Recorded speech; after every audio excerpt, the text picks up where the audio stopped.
Aí eu trouxe essa figurinha, né, adaptada da obra Estou Autista, com alguns sinais de transtorno sensorial, que é uma questão que realmente, no modo de ser autista, traz inúmeras diferenças, dificuldades, e podem até, em alguns momentos, propiciar um maior aprofundamento da pessoa autista sobre o mundo.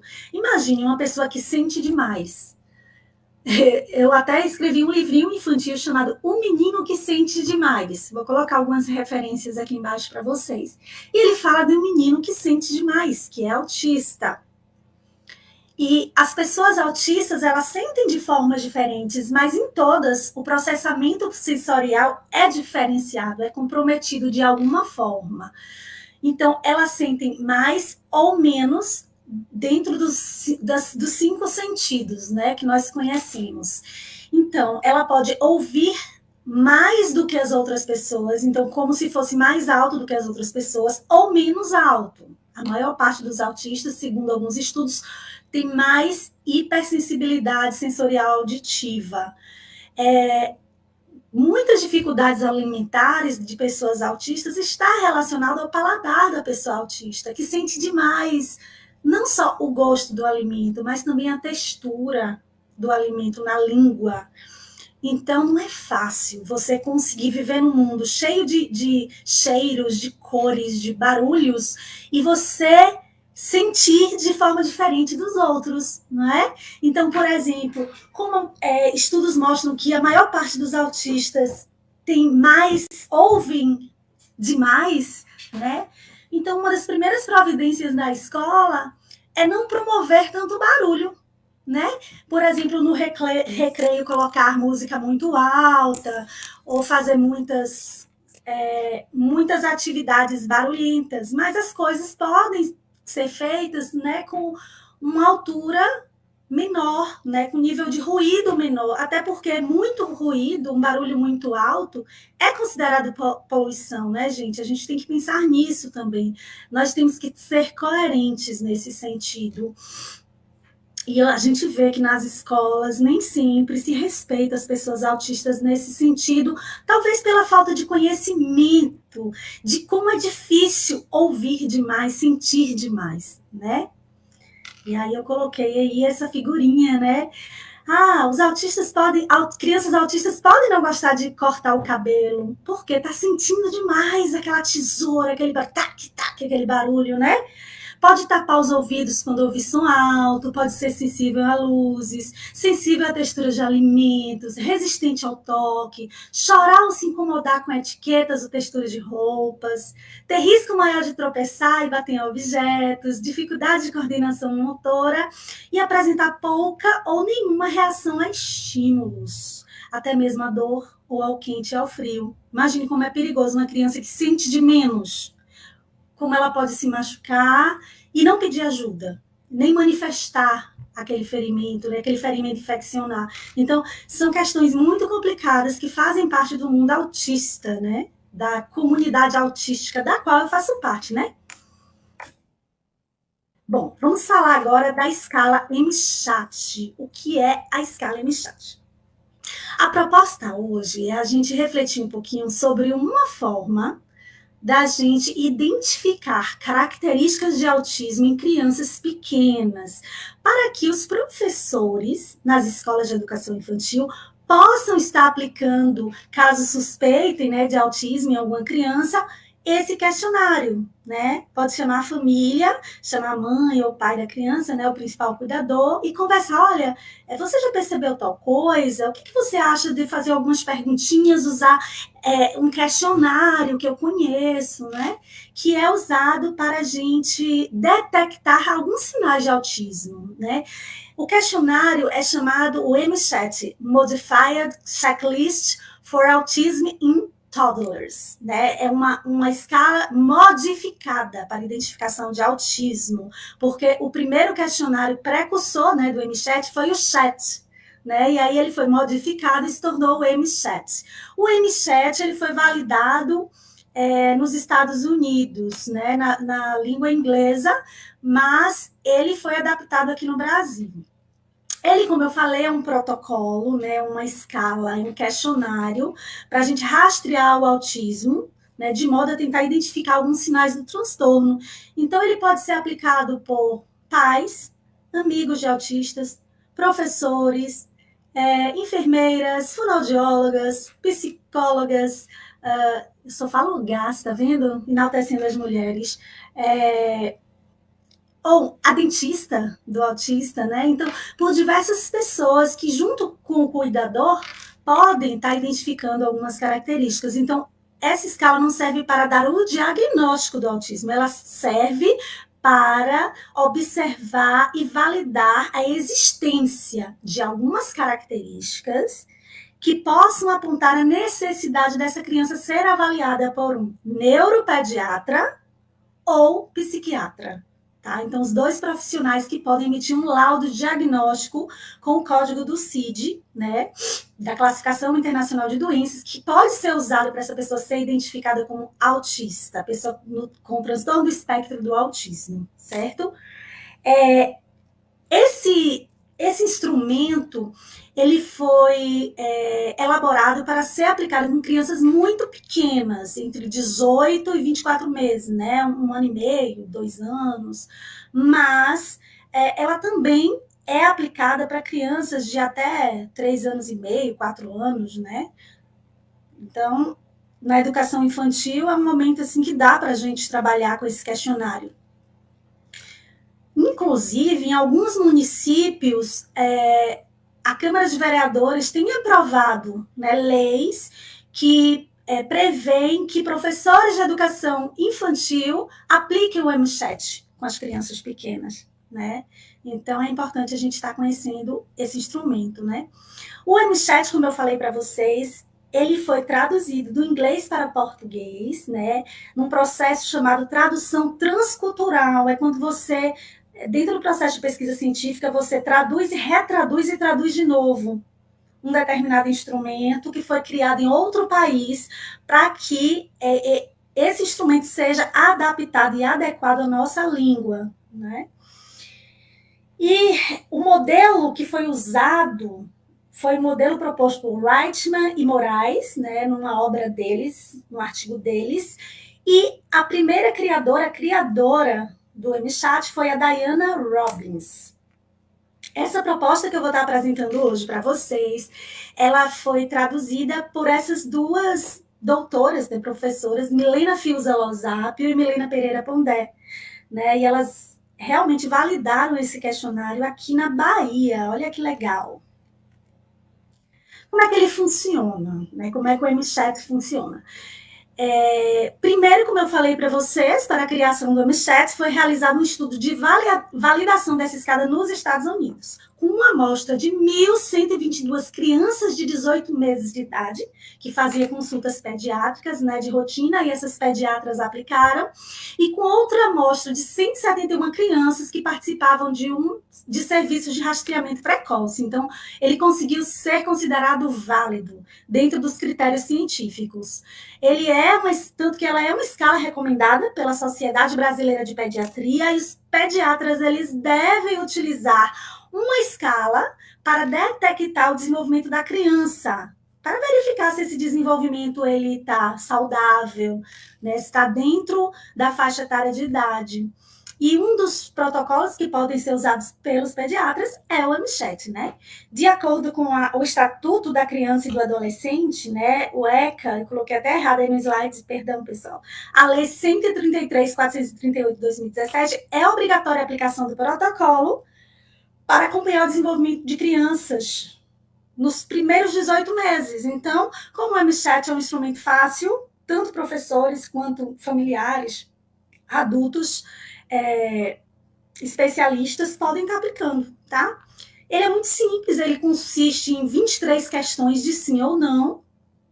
Agora, é importante que o responsável pela criança que vai responder essas questões seja devidamente orientado.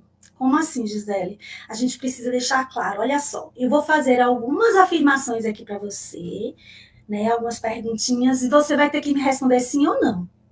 Mas você só deve responder sim se aquilo acontecer muitas vezes com a criança. Se só aconteceu uma vez na vida, 2 vezes, então você não responde sim.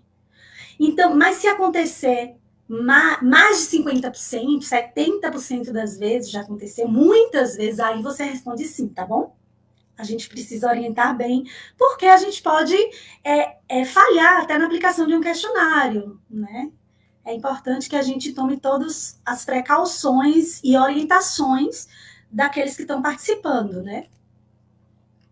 Bom, e os resultados desse questionário? A gente tem baixo, médio ou alto risco de TEA. Então, se a gente tem um baixo risco, é importante a gente continuar monitorando, observando a criança, porque eu não sei se todos sabem disso, mas no autismo existe um grande processo de idas e vindas, de regressos e progressos, né, em várias áreas, porque a criança ela não se desenvolve só cognitivamente, né, não é só o pensamento, mas também ela tem que se desenvolver fisicamente, ela tem que se desenvolver emocionalmente, em várias o processamento sensorial, em várias áreas. Então, a gente tem que observar se a criança está se desenvolvendo direitinho, dentro de áreas diversas, porque se houver alguma modificação, a gente precisa realmente encaminhar para um pediatra, para que ele encaminhe essa criança para um neurologista infantil, né, que é o neuropediatra, ou um psiquiatra, que são profissionais que estudam transtornos, que estudam doenças mentais, etc. Tá? Vamos ver. Bom, e aí eu vou trazer aqui o algoritmo de pontuação, já para a gente saber, antes de eu colocar aqui o questionário, tá? Baixo risco é quando a pontuação total do questionário é de 0 a 5, então ou de 0 a 2, desculpas, até 2 pontos é baixo risco de autismo. Se a pontuação for de 3 a 7, é um risco moderado, então vale a pena ter atenção e já começar a investigar. E um alto risco é quando a pontuação é alta, de 8 a 20. Nossa, aí realmente é preciso urgentemente encaminhar a criança para uma avaliação, para que essa criança não perca a oportunidade de desenvolvimento, porque a gente sabe que quanto mais nova a criança, mais o cérebro se modifica. Então é mais fácil que essa criança consiga desenvolver áreas que não estão bem desenvolvidas. Mesmo assim, crianças maiores também conseguem se desenvolver. Tá? Então, de 0 a 3 anos, a criança pode desenvolver 100% de tudo. De 3 a 5, diminui um pouquinho, digamos 75% do que é aprendido, né? E aí vai diminuindo essa porcentagem, tá bom? Bom, a gente tem alguns itenzinhos que eu vou falar que são considerados críticos, que são os itens 2, 7, 9, 13, 14 e 15, que se pontuar nesses itens também é importante procurar uma avaliação do autismo. Vamos abrir aqui, coloquei o canal, por favor se inscrevam aí no canal, divulguem para familiares, qual a importância de divulgar o canal e outros canais também que falam sobre autismo. É importante para que as pessoas passem a conhecer o que é o transtorno e passem a entender o modo de ser e de viver da pessoa autista, para que a gente possa, de fato, incluir essa pessoa no mundo. Então, quanto mais a gente puder levar canais, informações, a gente vai estar sensibilizando e as pessoas vão começar a entender o que é isso e superar alguns estereótipos que são muito comuns sobre autismo. Gente, vocês estão observando? Esse aí é o texto, o artigo, para quem quiser ler, eu vou colocar o link aqui, tá? A tradução para o português da escala MChat, que aí vocês vão ter informações sobre como foi criada essa escala, tudo direitinho. E aqui no final ele traz a escala, olha que legal. A gente pode, na internet, aí no Google, vocês podem encontrar essa escala muito facilmente, viu? No Word, para que as pessoas possam editar, organizar, né? Mas não modifiquem a escala, não, por favor, tá bom? Só organizem. Vou ler aqui para vocês as perguntinhas, para vocês verem que são coisas muito simples, né? Para a gente refletir um pouquinho sobre o que é cada uma delas. Primeiro, seu filho gosta de se balançar, de pular no seu joelho, etc. Sim ou não? Seu filho tem interesse por outras crianças?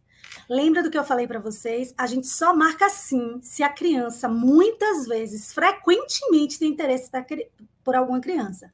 Se tem uma criança que estava um dia com pirulito, um dia ou outro, com pirulito, e sua criança se interessou no pirulito, você não vai dizer que ele tem interesse por crianças, tá bom? Você tem que observar bem se ele tem interesse por crianças. Seu filho gosta de subir em coisas, como escadas ou móveis? Ele gosta de brincar de esconder e mostrar o rosto? Ou esconde-esconde? Seu filho já brincou de faz de conta, como, por exemplo, fazer de conta que está falando no telefone ou que está cuidando da boneca, ou qualquer outra brincadeira de faz de conta? Olha a importância da gente trabalhar brincadeiras de faz de conta com as crianças que têm dificuldade, né? Seu filho já usou o dedo indicador dele para apontar ou pedir alguma coisa? Sim ou não? Né? As pessoas autistas pequenas, geralmente, elas têm que ser ensinadas a isso. Né, o que é um processo natural, o Vygotsky conta, né, a formação social da mente, ele conta que a criança começa a entender que ela quer uma coisa, ela vai pegar, ela estica a mão para pegar. Aí, quando ela faz isso, é como se ela estivesse apontando para a mãe, para a coisa. Aí a mãe olha e fala, você quer tal coisa. Aí ela começa naturalmente a perceber que toda vez que ela faz isso, a mãe pega o que ela quer. E ela aprende a apontar naturalmente, a criança autista não. Olha que interessante, né? Seu filho já usou o dedo indicador dele para apontar, para indicar interesse em algo? Olha essa questão do dedo indicador de novo. Seu filho, pessoas autistas, gente, costumam, crianças pequenas, a fazer o adulto de objeto. Então, se ele quer água, ele não vai apontar para a água. Muitas crianças autistas, inclusive, têm dificuldade na linguagem, até pré-requisito, né? Tem algum problema de linguagem e comunicação. Ele vai pegar o pai e vai empurrar até o lugar da água, né? Então, indicar o que ele quer, né? Indicar o interesse é bem importante para o bom desenvolvimento da criança, né?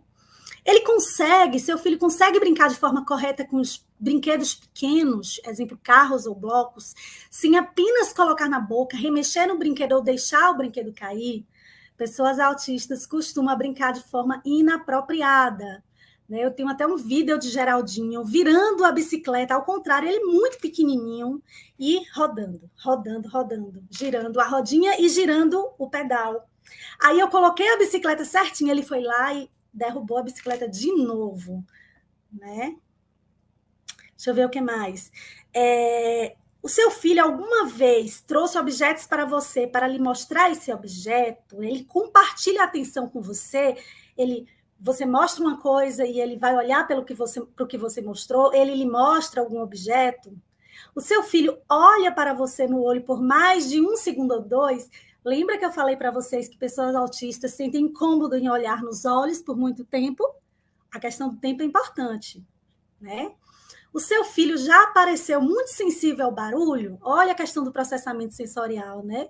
Estudos mostram que tem vários estudos, gente, sobre essa questão do processamento sensorial, mas eu vi estudos que mostram que mais de 75% de pessoas autistas têm hipersensibilidade auditiva. Então, boa parte dos autistas se incomodam, sim, com fogos, né? E com barulhos muito altos e barulhos muito de sirenes, né? Que sejam mais estridentes. Balões estourando também. O seu filho sorri em resposta ao seu rosto ou ao seu sorriso, ele limita, né?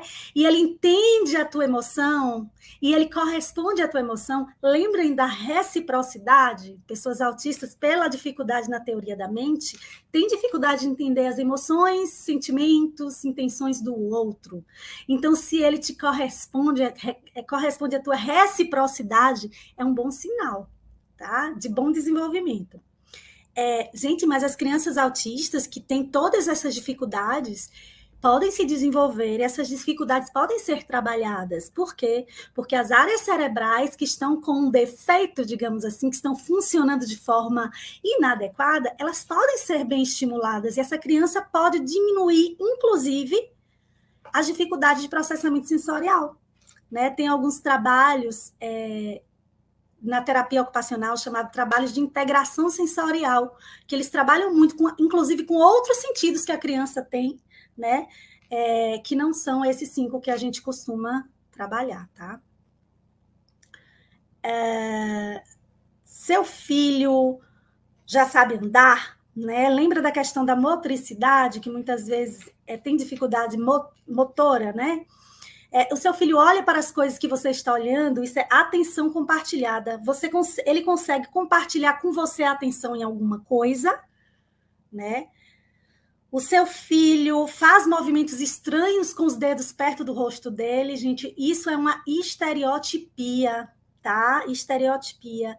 Estereotipia é uma característica muito comum do autismo. Por quê? Porque são movimentos, são sons, são comportamentos da criança para que ela consiga sobreviver ao estresse causado por esse mundo super sensorial que nós vivemos. Então, essa criança, se ela for uma criança hiperreativa, se ela ouvir demais, sentir demais, ela vai tentar se acalmar com as estereotipias, os movimentos repetitivos. Se ela for hiporeativa, ou seja, ela sentir de menos, ela vai estar se estimulando, buscando estímulos através das estereotipias. E sobre a questão do estresse, né? Desse estresse gerado pelo preconceito, pela dificuldade de entender o outro, pela dificuldade de ser entendido, ele também vai poder acalmar com a estereotipia. Então, Gisele, a estereotipia é uma coisa boa? Para a pessoa autista Por isso que a gente não pode ficar tirando as estereótipias, a gente tem que respeitar, porque é um jeito dele lidar com o mundo. Agora, se a estereotipia for algo que esteja prejudicando a criança ou alguém, aí realmente o profissional, geralmente um psicólogo, vai ajudar essa criança a trocar de estereotipia.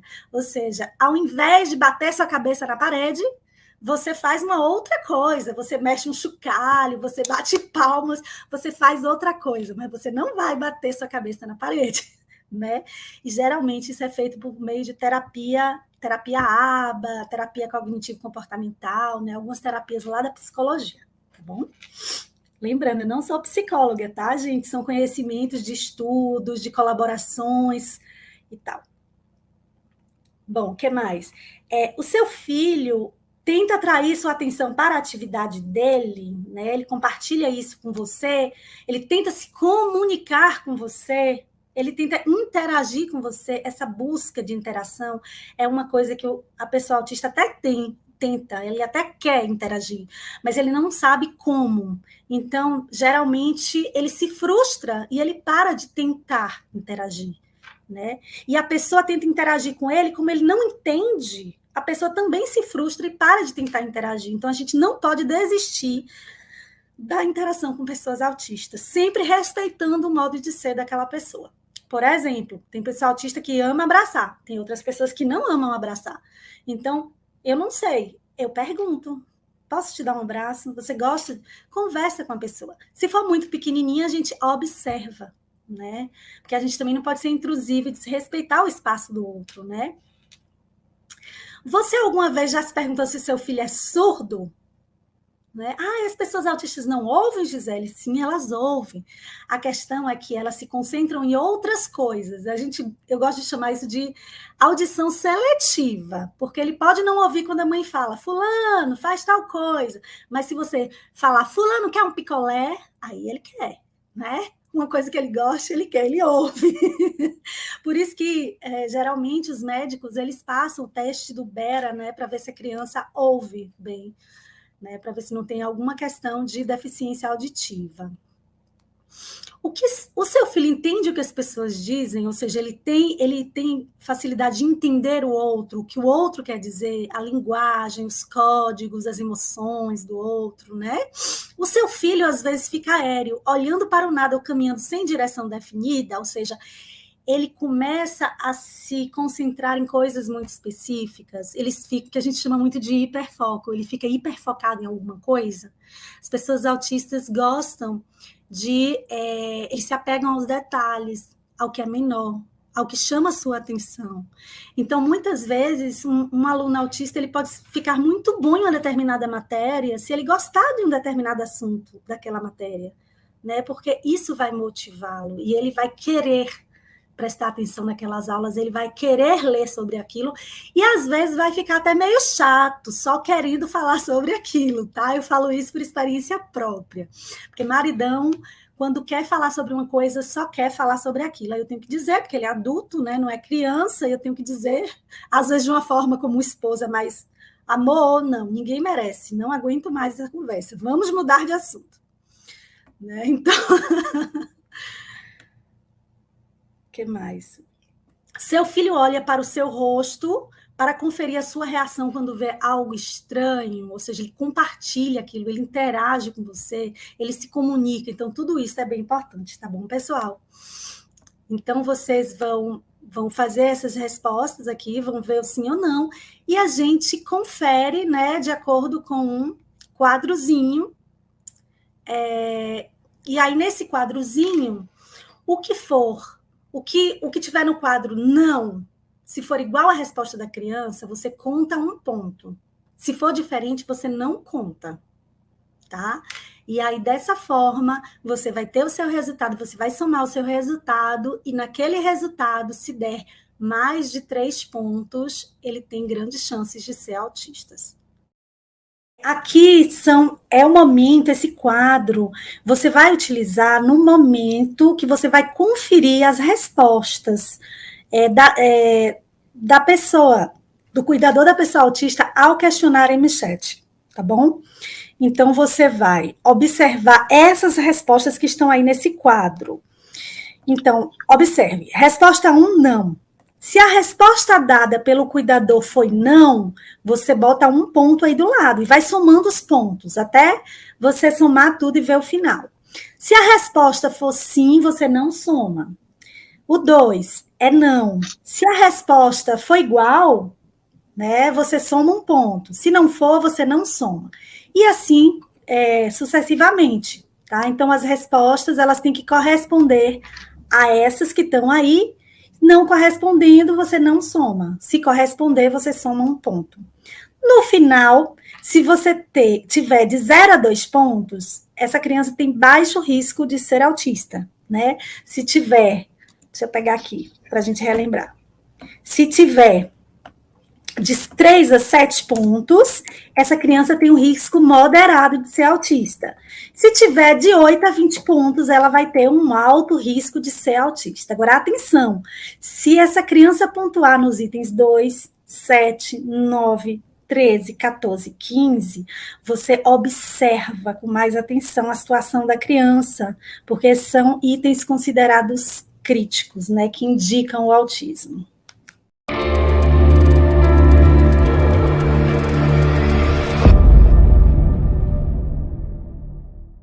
Pessoal, o meu nome é